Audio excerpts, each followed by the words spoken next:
Dragonlance, la discípula oscura 1. Ámbar y ceniza. Audiolibro editado por Juan Pablo Flores Montaño. Para El amo del calabozo, 2021.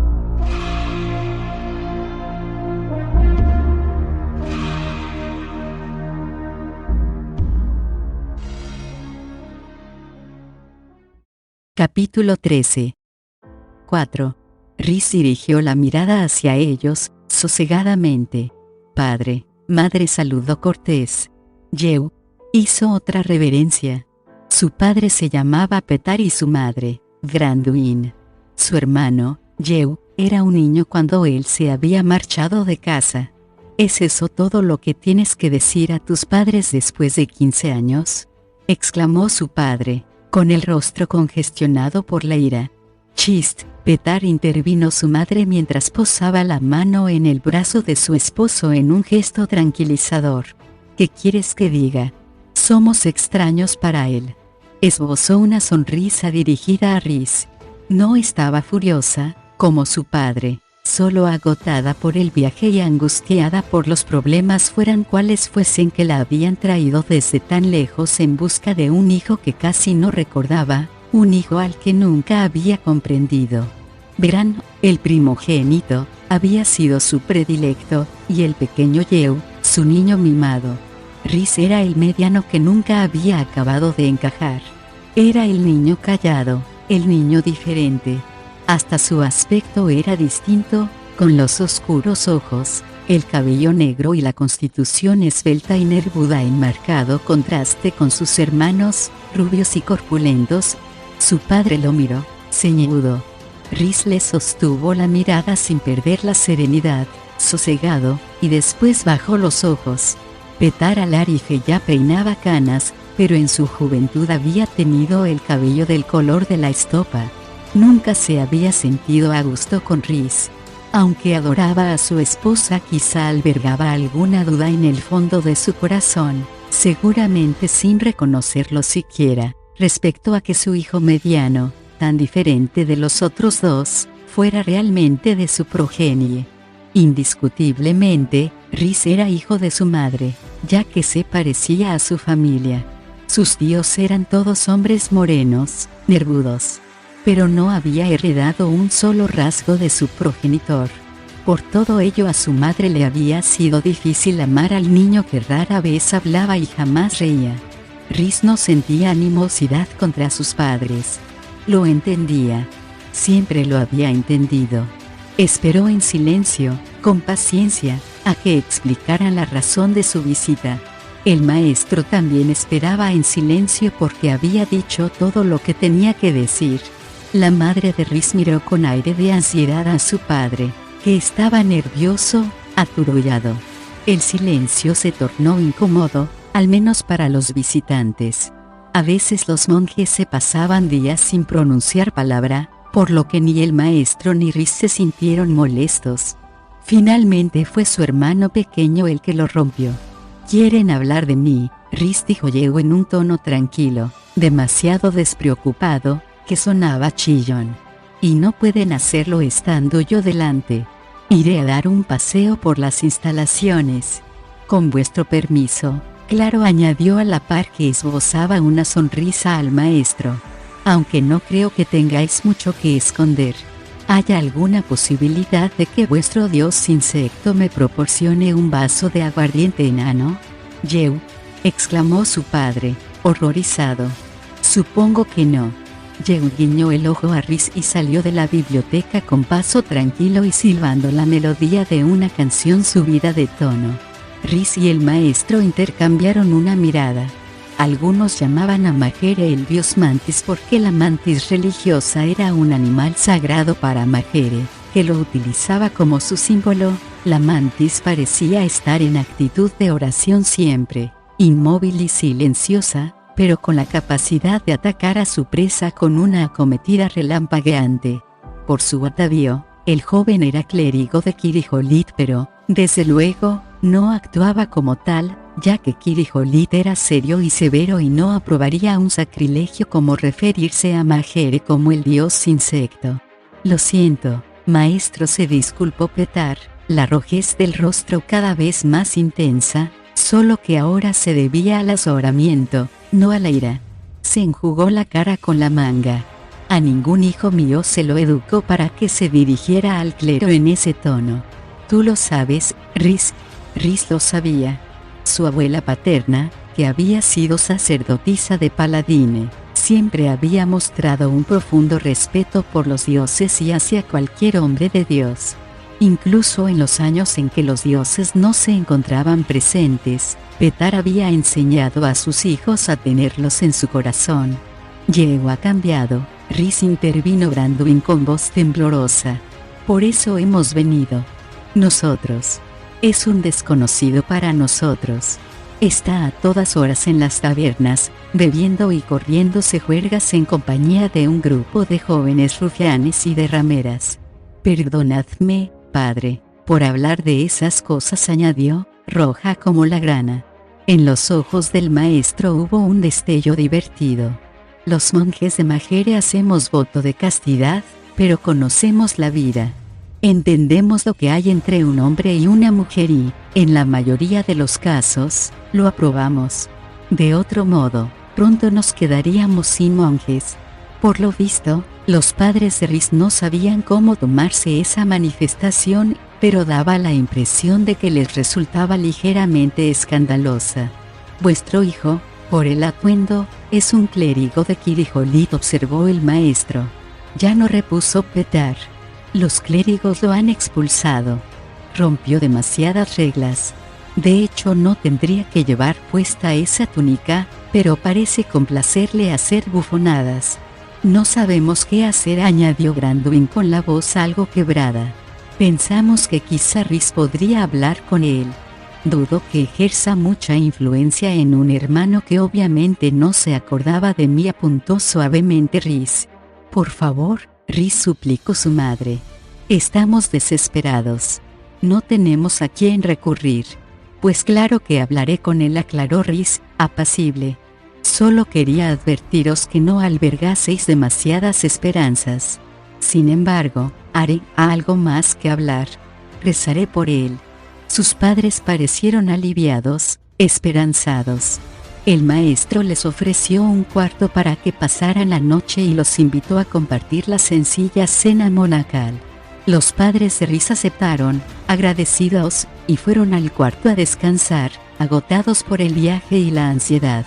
Rhys se disponía a marcharse en busca de su hermano cuando notó un roce en su alma, tan claro para él como si le hubiesen tocado un brazo. «Sí, maestro», preguntó. «Yeo no es más que su propia sombra», dijo el monje mayor. Rhys sufrió un sobresalto y lo miró, turbado. «¿Qué quiere decir eso, reverencia?» «No lo sé», contestó el maestro, fruncido el entrecejo. «No estoy seguro. Nunca había visto nada igual. Tengo que meditar sobre ello». Dirigió la mirada hacia Rhys, y era seria, penetrante. «Habla con él, hermano, por supuesto. Pero ve con cuidado. Es joven y tiene ganas de divertirse, maestro», dijo Rhys. «La vida de un clérigo no es para todo el mundo. Hay algo más que eso», advirtió el maestro. «Mucho más. Ten cuidado», Rhys repitió, y lo más extraño era que no acostumbraba a llamarlo por su nombre. «Estaré dedicado a mis oraciones, si me necesitas». El maestro tomó asiento en el suelo del despacho, con las piernas cruzadas. Apoyó las manos en las rodillas y cerró los ojos. Una expresión de tranquilo reposo asomó al semblante del anciano. Estaba con el Dios. Majere no tenía lugares específicos de adoración, ni templos llenos de bancos ni altares. El mundo era el templo de Majere, el cielo, la inmensa cúpula que lo cubría, las herbosas colinas, sus bancos, los árboles, sus altares. Uno no buscaba a Majere dentro de un escenario formal, sino que miraba dentro de sí mismo, estuviera donde estuviera. Rhys dejó al maestro con sus oraciones y salió a buscar a su hermano. No vio señales de él, pero sí oyó los ladridos de los perros y se dirigió en aquella dirección. Al girar en la esquina del cobertizo de almacenaje, Apareció a la vista el redil. Allí se encontraba su hermano. Las ovejas estaban todas apiñadas al fondo del redil. Ata se hallaba entre el rebaño y Yehu. La perra tenía las orejas aplastadas contra el cráneo y movía despacio la cola, rígidas las patas y los dientes al aire. «Estúpido animal», la maldijo Yehu. «Quítate de en medio». Le lanzó una violenta patada, y Ata dio un ágil salto de lado con el que evitó fácilmente la bota del hombre. Furioso, Yehu descargó la mano sobre el animal. Ata le lanzó un mordisco y Yehu soltó un aullido. Apartó la mano con brusquedad y contempló, furioso, el arañazo rojo que le cruzaba el embés. «Ata, túmbate», ordenó Riz. Para su sorpresa, la perra siguió de pie con los ojos marrones fijos en Yehu. Soltó un gruñido y tensó el labio superior. «Ata, al suelo», repitió Riz, severo. Ata se dejó caer sobre la tripa. Por el tono de Riz, inusitadamente fuerte, sabía que estaba disgustado. La perra echó una mirada suplicante a su amo como diciendo, «No estarías enfadado si lo entendieras». De nuevo volvió la mirada vigilante hacia Yehu. «Esa maldita perra me atacó», chilló Yehu con el semblante contraído por la rabia.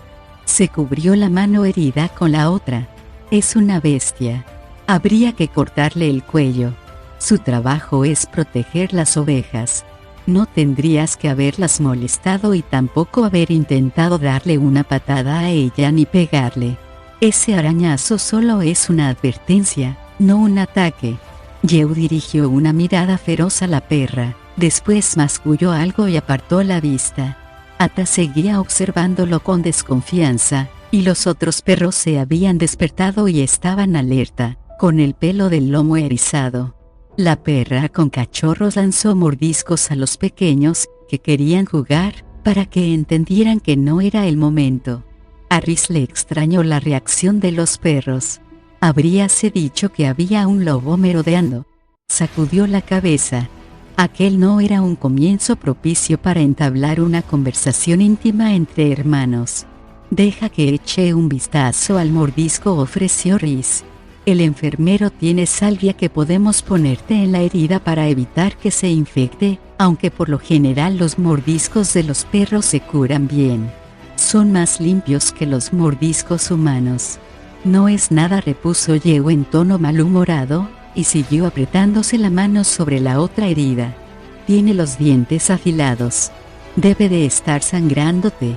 «No, solo es un arañazo», reaccioné de forma exagerada.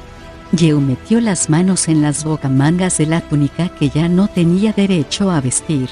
Añadió con una mueca, «Supongo que padre te ha mandado para que me eches un sermón por mis pecados. Si lo hubiese hecho, se sentiría decepcionado. No me corresponde a mí decirle a otro cómo vivir su vida. Puedo dar un consejo, si me lo piden, pero nada más». «Bien, hermano, en tal caso, nadie te pide consejo», dijo Yehu. Aceptando la voluntad de su hermano, Riz se encogió de hombros. «¿Qué hacéis por aquí para divertiros?», preguntó Yehu mientras lanzaba una mirada impaciente al recinto. «¿Dónde está la bodega con los vinos? Vosotros, los monjes, hacéis vuestro propio caldo, o eso tengo entendido. Vayamos a abrir una botella. El poco vino que hacemos lo utilizamos con fines terapéuticos», dijo Riz, que añadió mientras Yehu ponía los ojos en blanco en un gesto de fastidio. «Creo recordar que te gustaba escuchar relatos de batallas y guerreros cuando eras pequeño. Como clérigo de Kirijolid eres un guerrero preparado. A lo mejor te interesa aprender alguno de nuestros métodos de combate, ¿no?». La expresión de Yehu se animó. «He oído decir que vosotros, los monjes, tenéis un estilo poco ortodoxo. No utilizáis armas, solo vuestras manos. ¿Es verdad?». «En cierto modo. Acompáñame a los campos. Te lo demostraré». Hizo un gesto Ata con el que la relevaba de su tarea y le mandaba volver con el resto de los perros. Yehu se reunió con él y se encaminaron hacia el recinto. Riz oyó el suave rumor de pasos a su espalda y volvió la cabeza. Ata lo seguía. De nuevo la perra desobedecía una orden. Rhys se detuvo. No dijo nada, solo frunció el entrecejo para que la perra notara por su expresión que se sentía disgustado. Hizo un ademán señalando el aprisco. Ata se mantuvo en sus 13, fija la mirada en la de él. Sabía que estaba desobedeciendo. Le pedía que confiara en ella. Rhys recordó un día en el que Ata y él iban buscando una oveja perdida en medio de una densa niebla. Le había ordenado que bajara la colina, convencido de que el animal habría tomado la ruta más fácil. Ata se había negado y había insistido obstinadamente en seguir colina arriba. Rhys había confiado en ella, y resultó que la perra tenía razón. Yehu se echó a reír. ¿Quién enseña a quién?, preguntó con una mueca astuta. Rhys miró a su hermano y recordó el comentario del maestro. Yehu no es más que su propia sombra. Seguía sin entenderlo, pero tal vez Ata veía con más claridad que él a través de la niebla. A una seña suya la perra se acercó a él. Se agachó y la tocó ligeramente en la cabeza para que entendiera que todo iba bien. Ata metió el hocico en la palma de su mano y después se apartó un paso, lo siguió a esa distancia, con un trotecillo silencioso. «Veo que llevas espada», le dijo Rhys a su hermano. «¿Eres diestro con ella?». Yehu se lanzó a una explicación entusiasta de su entrenamiento con los caballeros de Solamnia. Escuchando solo a medias lo que contaba su hermano, Rhys lo observó mientras hablaba, con atención, en un intento de vislumbrar lo que el maestro y Ata veían. Mientras caminaban cayó en la cuenta de que ya había percibido algo raro en Yehu. En caso contrario no le habría hablado de ir al campo para enseñarle el arte de la disciplina benévola. Lo habría conducido al patio de prácticas, donde los monjes se entrenaban, pero no lo había hecho. El patio de prácticas no era un lugar sagrado, salvo porque todos los sitios eran sagrados para Majere, y tampoco era un lugar secreto. Sin embargo, Rhys se sentía más tranquilo con su hermano en campo abierto, lejos del monasterio. Ni que fuese una sombra ni que no, Yehu resultaba una influencia inquietante, una que quizás se disipara con la brisa crecientemente fresca, bajo un cielo despejado. «Es verdad que no usamos armas hechas con acero», explicó Rhys en respuesta a la pregunta que le había hecho su hermano antes. «Sin embargo, utilizamos armas, aquellas que la naturaleza y Majere nos proporcionan». «¿Como por ejemplo?», inquirió, desafiante, Yehu. «Esta». Rhys señaló su emide. «¿Un bastón?». Yehu lanzó una mirada mordaz al esbelto palo. «¿Contra una espada? No tiene la menor oportunidad». «Probemos», invitó Rhys, que señaló la espada larga que su hermano llevaba a la cadera. «Saca tu arma y atácame». «No sería justo», protestó Yehu mientras hacía un ademán para abarcar a su hermano y a sí mismo. «Somos de la misma estatura, pero peso más que tú. Soy más ancho de hombros, más musculoso. Podría hacerte daño». «Correré el riesgo», contestó Rhys. Moreno de tez, esbelto, no le sobraba un gramo de carne.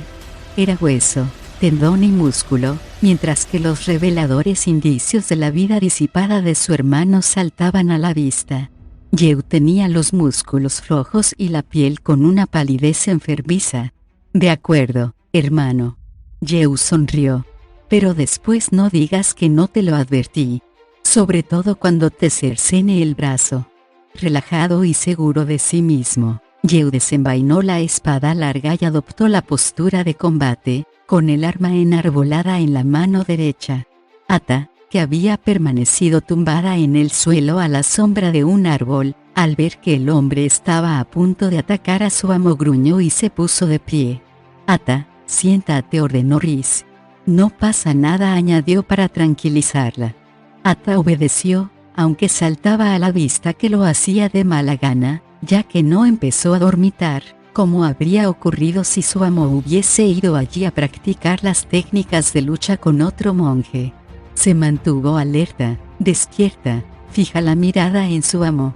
Rhys volvió la atención hacia su hermano. Al ver a Yehu con la espada asida, recordó el mordisco de la perra y le miró la mano con preocupación, aunque esperaba que no le estuviese molestando mucho. Yehu había golpeado a Ata con la mano derecha, la misma con la que sostenía el arma. Rhys distinguía claramente las marcas dejadas por los dientes de Atenta. No lo había mordido fuerte, solo lo suficiente para que lo pensara 2 veces antes de agredirla. Aún así, el mordisco parecía profundo, bien que, al parecer, no había sangrado mucho ya que no había manchas de sangre en la piel ni en la manga de la túnica. Rhys no distinguía bien la herida porque su hermano no dejaba de mover la mano, pero reparó en que tenía un aspecto peculiar, con más apariencia de moratón que de incisión debido al extraño color azul purpúreo. Rhys se quedó tan desconcertado que siguió mirando la herida de hito en hito en lugar de estar atento a su hermano, por lo que lo pilló desprevenido la súbita arremetida de Yehu, que descargó un golpe de arriba a abajo, destinado a traspasar el casco o vender el cráneo y poner fin al combate con premura. Yehu imprimió toda su fuerza al golpe. Rhys, sosteniendo el emide con las 2 manos, levantó el bastón por encima de la cabeza para frenar la acometida. El acero chocó con el emide. El bastón aguantó, si bien la violencia del impacto repercutió en los brazos del monje y transmitió vibraciones a través de todo su cuerpo, de manera que notó la potencia del golpe hasta en los dientes. Al parecer, Rhys había juzgado mal a su hermano. Esos músculos no estaban tan fofos como aparentaban. El rostro de Yehu se contrajo con una mueca, casi un gruñido. Los músculos de los brazos se le hincharon, sus ojos brillaron. Había esperado que la cuchilla partiera en astillas la frágil vara y se sentía furioso y frustrado porque le hubiera desbaratado el ataque. Volvió a enarbolar la espada sobre la cabeza, con intención de golpear de nuevo el bastón. Rhys arremetió con los pies descalzos, primero con uno, y después con el otro, que acertó a dar a Yehu en el plexo solar. Yehu gimió y se encogió al tiempo que dejaba caer la espada.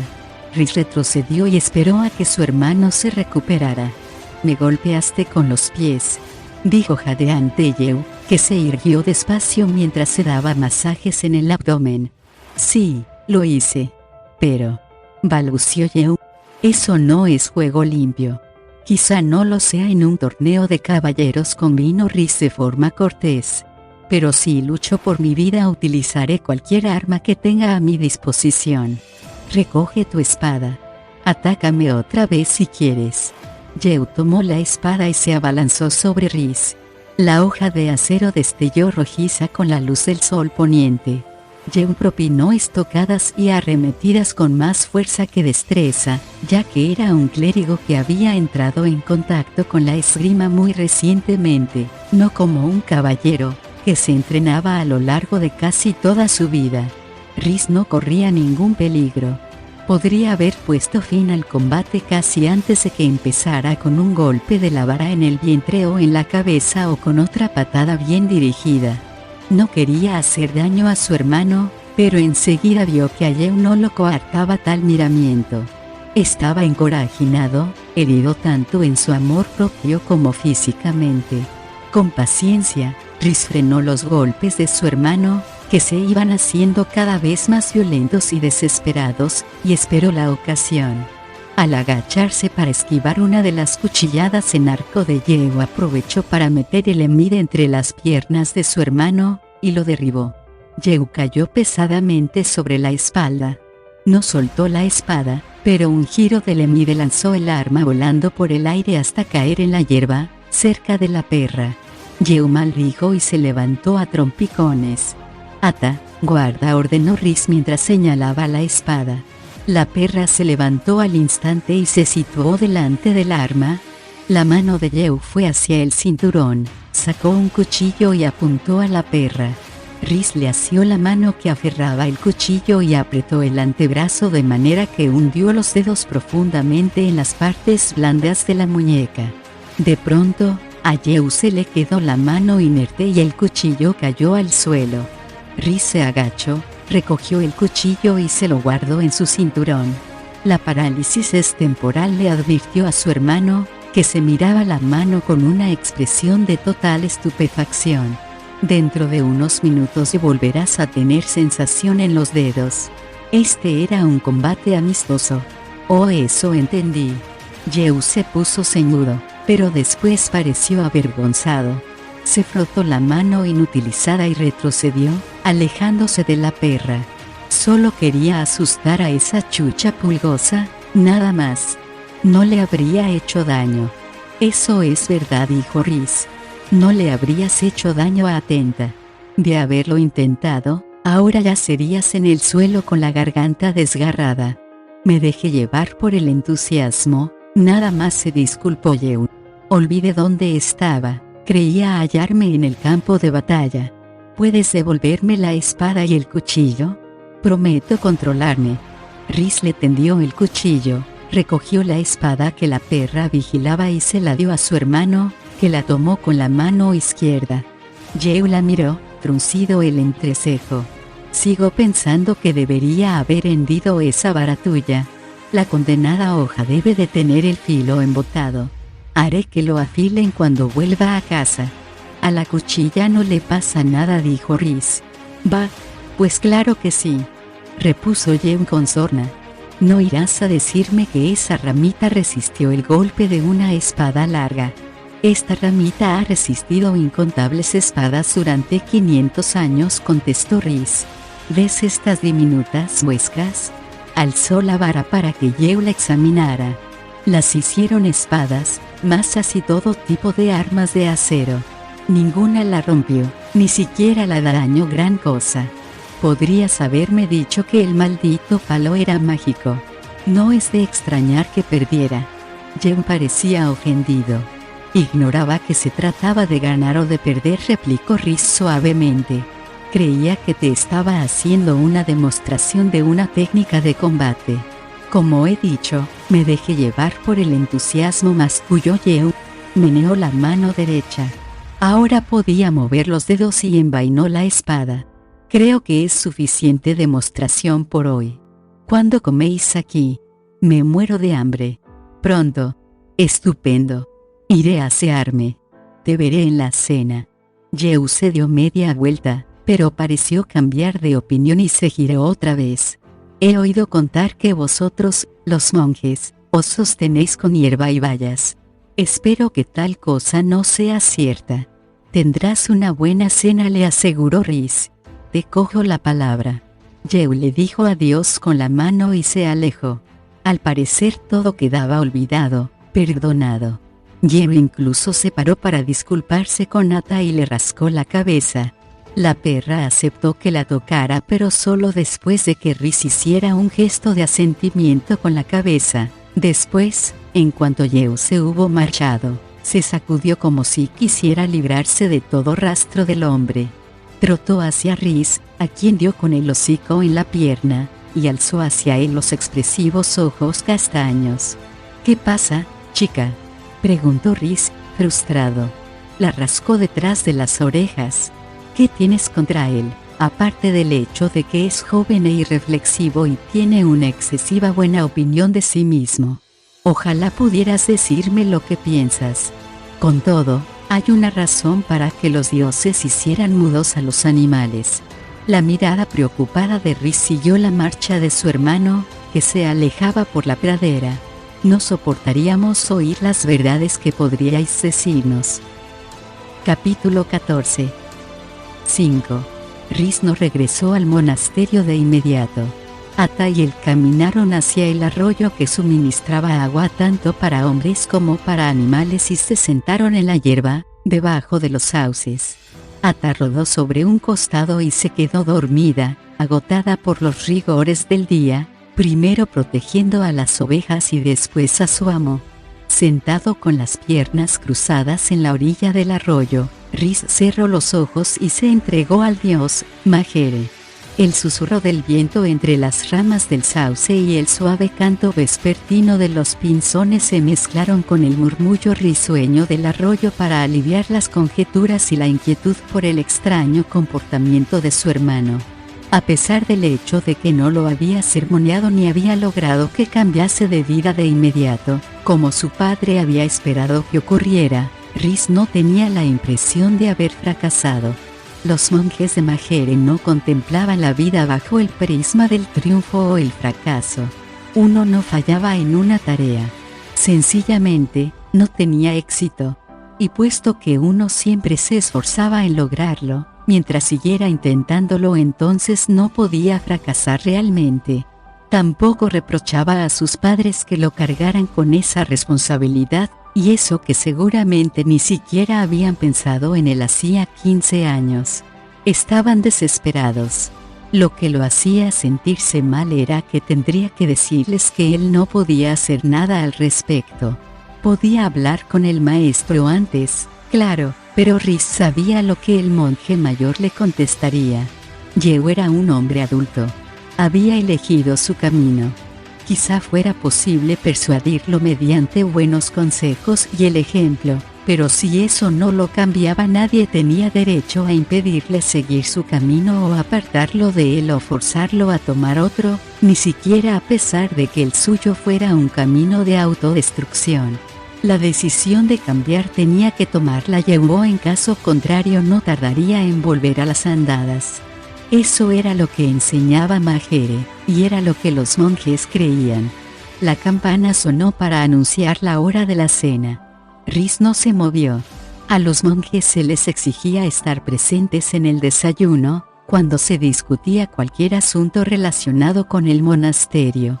La cena era algo informal, y los que preferían seguir con la meditación o el trabajo tenían permiso para hacerlo.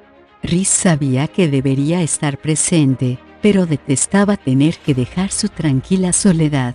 Su hermano y sus padres estarían allí y esperarían que se sentara con ellos. Sería una reunión incómoda. Querrían hablar con él de su hermano, pero se mostrarían reacios a hacerlo en presencia de los otros monjes. Y, así, la conversación quedaría limitada a asuntos familiares, los negocios de su padre o el nacimiento del último nieto relatado por su madre. Puesto que Rhys no sabía nada sobre esos asuntos y, para ser sincero, tampoco le importaban, no tendría nada que decir para participar en la conversación. A sus padres no les interesaría gran cosa la vida que llevaba. La charla decaería y desembocaría en un silencio incómodo. Aprovecharé mejor el tiempo aquí, se dijo. Rhys permaneció con su Dios, unidos los dos. La mente del humano se liberó del cuerpo para entrar en comunión con la mente de la deidad, un contacto que el maestro comparaba con la minúscula e insegura mano de un recién nacido que al encontrar el dedo de la enorme mano de su padre se aferra a él con todas sus fuerzas. Rhys planteó su preocupación sobre Yeo a Magere. Permitió que las numerosas preguntas pasaran por su mente y la del Dios con la esperanza de hallar respuestas, de encontrar una forma de ayudar. Se sumió tan profundamente en su estado de meditación que perdió la noción del tiempo. De manera gradual, una punzada persistente, como el comienzo de un dolor de muelas, empezó a resultar lo suficientemente molesta para obligarlo a prestarle atención. Totalmente reacio y entristecido de verse forzado a regresar al mundo de los hombres, se separó del Dios. Abrió los ojos con la sensación de que algo iba mal. Al principio no identificó qué era. Todo parecía estar bien. El sol se había puesto y había caído la noche. Ata dormía tranquilamente en la hierba. Los perros no ladraban, no sonaba ninguna alarma del aprisco ni del granero, no había olor a humo que indicara la existencia de un incendio. Pero algo iba mal. Se puso de pie de un salto y su movimiento brusco sobresaltó a Ata, que rodó sobre el vientre, tiesas las orejas y los ojos muy abiertos. Entonces Rhys lo supo. La campana para las prácticas de armas no había sonado. Dudó un momento de sí mismo. Su reloj interno podía haberse despistado a causa de su estado de meditación profunda. Sin embargo, una ojeada a la posición de la luz de la luna y de las estrellas le confirmó su impresión. En los 15 años que llevaba viviendo en el monasterio y en los años que el monasterio llevaba existiendo, La campana de prácticas había repicado todas las noches a la misma hora sin falta. El miedo se apoderó de Rhys. La rutina era una parte importante de la disciplina practicada por los monjes. Una ruptura en la rutina sería algo banal en cualquier otra parte, pero entre los monjes era algo tremendo, catastrófico. Rhys recogió su Emide, y Atta y él regresaron al monasterio a todo correr. Había desarrollado una buena visión nocturna al tener que practicar con las armas en plena oscuridad durante los meses invernales, y conocía cada palmo del terreno como la palma de su mano. Podría, y en realidad lo había hecho una vez, regresar al monasterio a través de una espesa niebla en la noche más oscura. En ese momento, la plateada luz de Solinari iluminaba el cielo oscuro y las estrellas contribuían con su propio brillo. Veía por dónde iba sin la menor dificultad. Estuvo a punto de mandar a Atta al aprisco, pero cuando las palabras de la orden ya acudían a sus labios decidió que se quedara con él, al menos hasta descubrir que iba mal. Llegó al recinto del monasterio, que estaba silencioso, tranquilo. Mala señal. Los monjes tendrían que haber estado allí, ya fuera escuchando a uno de los maestros mientras hacía una demostración de una técnica o practicando con sus compañeros. Debería oírse el ruido de los golpes de emides y varas de combate, los gruñidos de los esfuerzos, el ruido sordo cuando alguno derribaba a su compañero. Y en todo momento, las voces de los maestros, ya fuera expresando burla, elogio o corrigiendo errores. Rhys echó una rápida ojeada en derredor. La luz amarilla salía a raudales por las ventanas del refectorio, donde los monjes tomaban las comidas. A esa hora de la noche las luces tendrían que haber estado apagadas, las mesas y los bancos recogidos, la loza, las cazuelas y las ollas limpias y preparadas para el desayuno del día siguiente. Rhys se dirigió hacia allí con la esperanza de que hubiese una explicación lógica.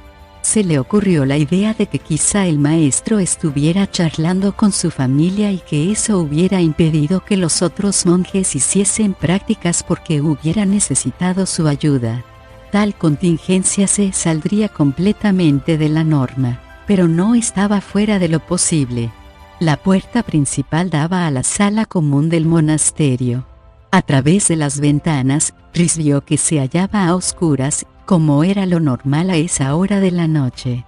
Abrió la puerta y se disponía a entrar cuando Atta hizo un sonido raro, una especie de lloriqueo asustado. Rhys miró a la perra, preocupado. Los dos habían trabajado juntos durante 5 años y jamás la había oído hacer un ruido así. Con la mirada fija en la estancia en sombras, tembloroso el cuerpo, el animal volvió a soltar un gañido. Algo terrible aguardaba más allá. Ni forajidos, ni merodeadores, ni ladrones. Ni un oso moviéndose torpemente por el edificio, como había ocurrido en una ocasión. La perra habría sabido cómo reaccionar a eso. Esto era algo que no entendía y que la aterrorizaba. Rhys avanzó un paso con cautela y entró. Todo estaba en silencio.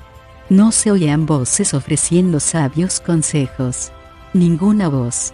Un olor horrible, a cuarto de enfermos, impregnaba el aire. El instinto empujaba a Rhys a entrar corriendo para ver qué había pasado, pero la disciplina y el entrenamiento se impusieron, y dominó ese impulso. Era imposible saber qué había más allá. Hizo a Atta la señal de que caminara a su lado y la perra aflojó el paso, se agazapó y se deslizó junto a él. Rhys aferró el emide y avanzó sigilosamente por la sala común. Al ir descalzo no hizo el menor ruido. La sala común daba al comedor.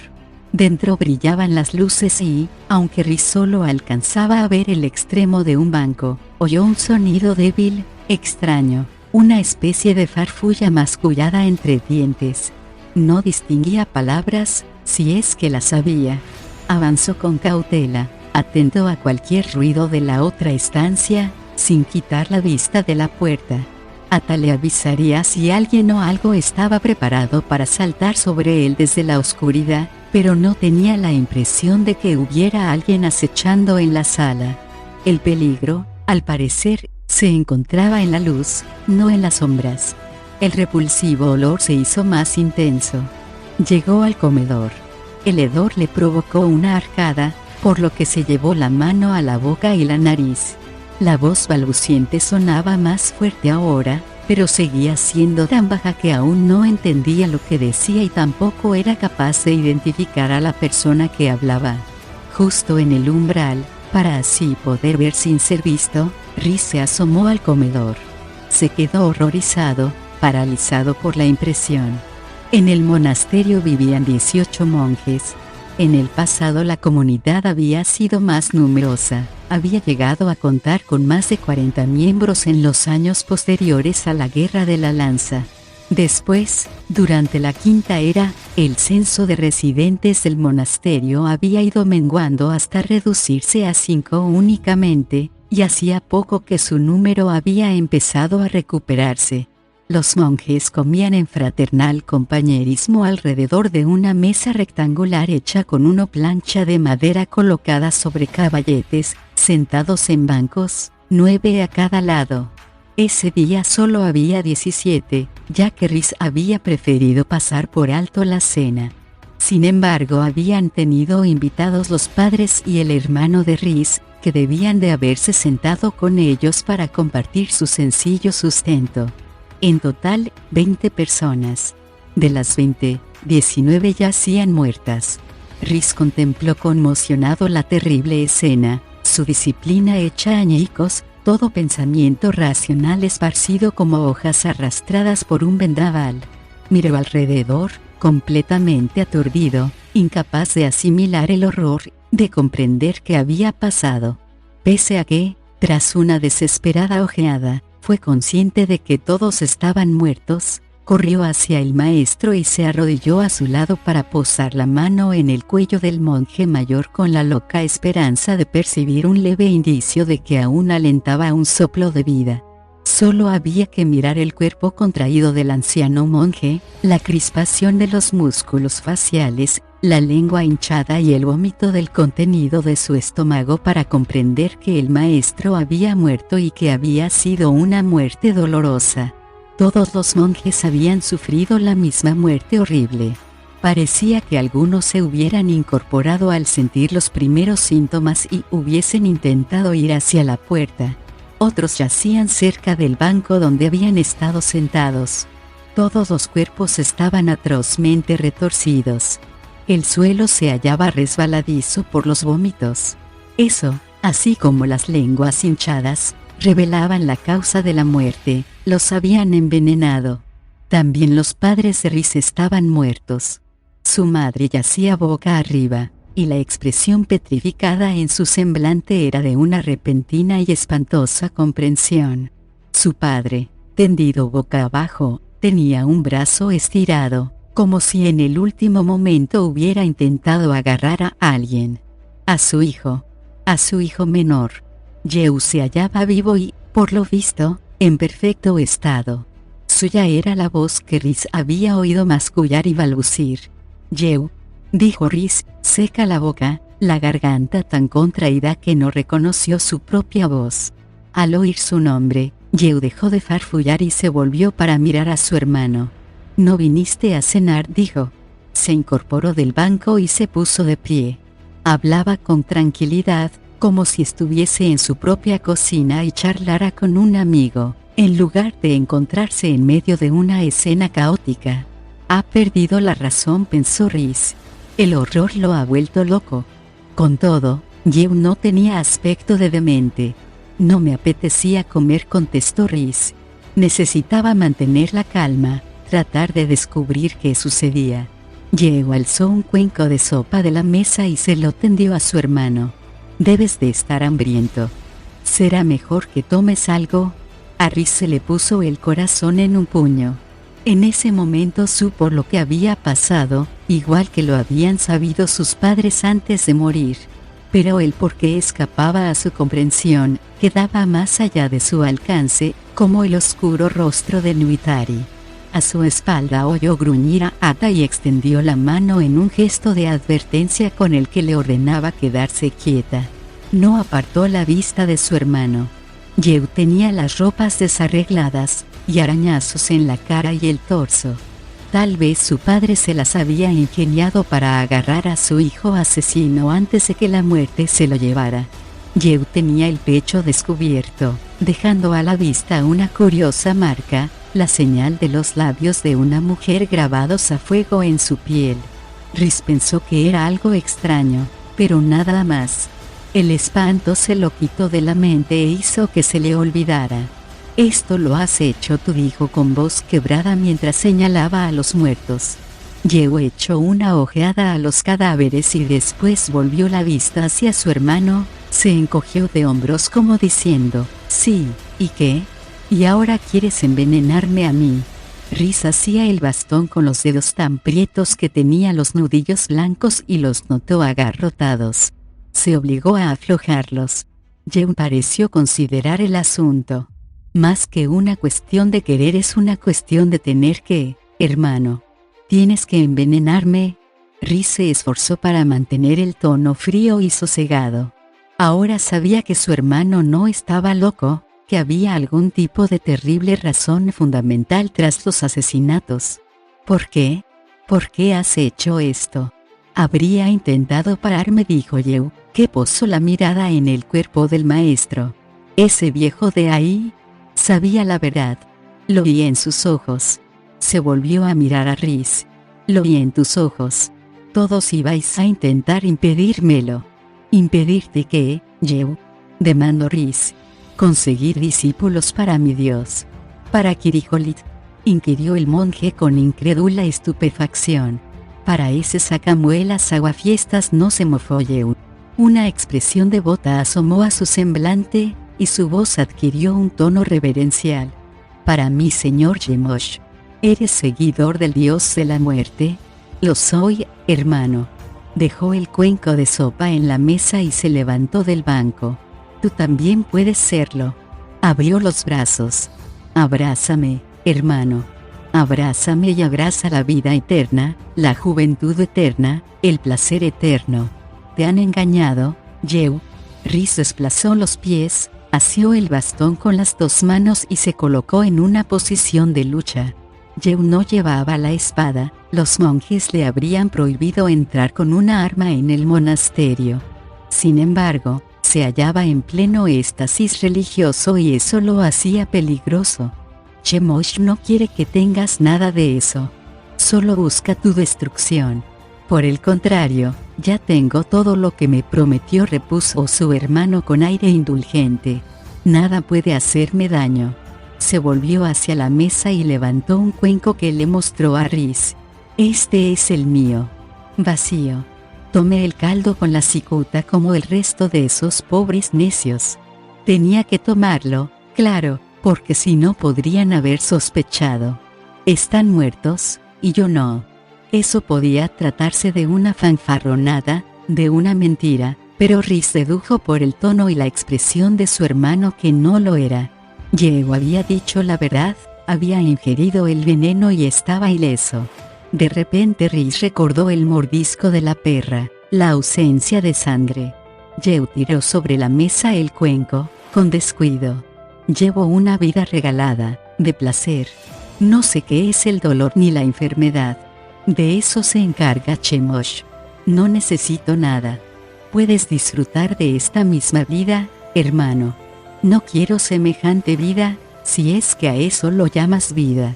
«Entonces supongo que lo mejor será que mueras», contestó Yehu en tono indiferente. «Sea de un modo u otro, Chemosh te tendrá. Las almas de todos los que mueren de forma violenta van a parar a él. No le temo a la muerte. Mi alma irá con mi Dios», replicó Rhys. «Majere». Yehu soltó una risita desdeñosa. «No le importará. Está por ahí, en alguna parte, observando cómo trepa una oruga por una brizna de hierba». La voz de Yehu cambió, se tornó amenazadora. «Majere tampoco tiene la voluntad ni el poder de frenar a Chemosh. Igual que este viejo carecía de poder para detenerme a mí». Rhys miró a los muertos, miró el semblante crispado del maestro, y de repente sintió que se despertaba su ira. Yehu tenía razón. Mahere podría haber hecho algo. Tendría que haber hecho algo para impedir aquello. Sus monjes le habían dedicado la vida, habían trabajado y se habían sacrificado. El dios los había abandonado cuando más lo necesitaban. Habían clamado su nombre en los estertores de la muerte y él había hecho oídos sordos. A los monjes de Mahere se les ordenaba no tomar partido en ningún conflicto. Quizá el propio Dios se negaba a tomar parte en este. Tal vez las almas de su amado maestro y de sus hermanos se estaban viendo obligadas a luchar solas contra el Dios de la muerte. La ira bullía dentro de él, abrasadora, opresiva, amarga. Ira contra su Dios, contra sí mismo. Tendría que haber estado aquí. Tendría que haber impedido esto. Había esgrimido como excusa que se encontraba con su Dios, pero, para ser sincero, su propio y egoísta deseo de paz y tranquilidad le había impedido hallarse donde hacía falta. Por culpa de Mahere y de él, que les habían fallado a quienes tenían puestas sus esperanzas en ellos, ahora había 19 personas muertas. Sostuvo una lucha interna consigo mismo, recriminándose y, al mismo tiempo, luchando contra la rabia que hacía que las manos ansiaran cerrarse en torno al cuello de su hermano asesino y estrangularlo.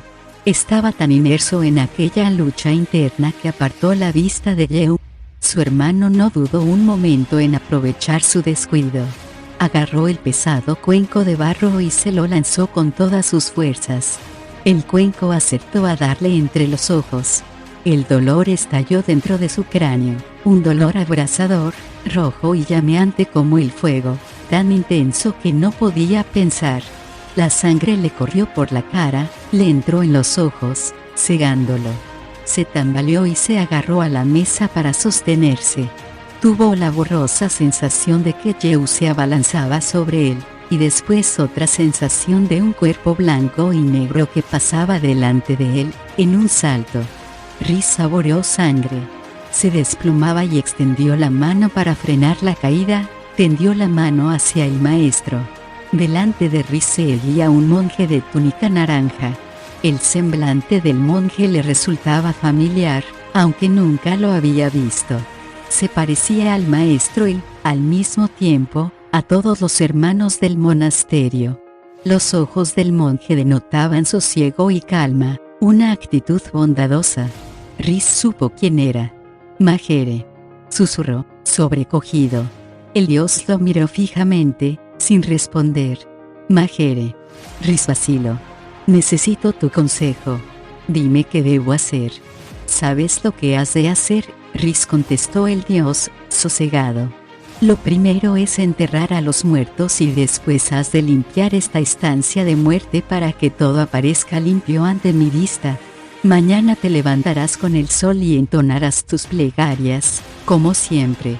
Después darás de beber al ganado, y llevarás a las vacas y los caballos a pastar, y apacentarás las ovejas, las malas hierbas del jardín. Que te eleve mis preces, maestro.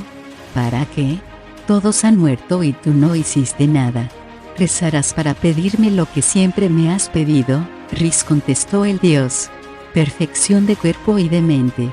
Paz, tranquilidad, serenidad. Mientras entierro a mis hermanos y a mis padres, te rezaré para pedirte perfección. Contestó, enfadado. Y para aceptar con paciencia y comprensión los caminos de tu Dios. No los acepto, replicó Riz, que tenía un nudo de rabia y angustia dentro del pecho. No los aceptaré. Chemosh ha hecho esto. Hay que detenerlo. Otros se encargarán de él, repuso, imperturbable, Mahere. El Señor de la muerte no te incumbe a ti. Mira en tu interior, Riz, y busca la oscuridad que hay en tu alma. Sácala a la luz antes de intentar combatir la oscuridad de otros. ¿Y qué pasa con Yehu? Hay que llevarlo ante la justicia. Yehu no mintió al afirmar que Chemosh lo ha hecho invencible. No puedes hacer nada para detenerlo, Riz. Déjalo ir. ¿De modo que me quieres escondido aquí, a salvo entre estas paredes? cuidando ovejas y limpiando estiércol del establo mientras Yehu queda libre de cometer más asesinatos en nombre del Señor de la Muerte. ¿Es eso?, inquirió Riz, sombrío. No pienso darme media vuelta y dejar que otros carguen con lo que es responsabilidad mía. Has pasado 15 años conmigo, Riz, dijo Majere. Cada día se han cometido asesinatos y cosas peores en el mundo. ¿Intentaste impedir algo de eso? ¿Buscaste justicia para esas víctimas? No. Quizá debía hacerlo. Mira en tu corazón, Riz, aconsejó el dios. ¿Buscas justicia o buscas venganza? Busco respuestas tuyas, gritó el monje. ¿Por qué no protegiste de mi hermano a tus elegidos? ¿Por qué los abandonaste? Porque sigo vivo yo y ellos no. Tengo mis razones, Riz, y no tengo por qué compartirlas contigo. La fe en mí significa que aceptas las cosas como son. Me es imposible. Entonces no puedo ayudarte, dijo el dios.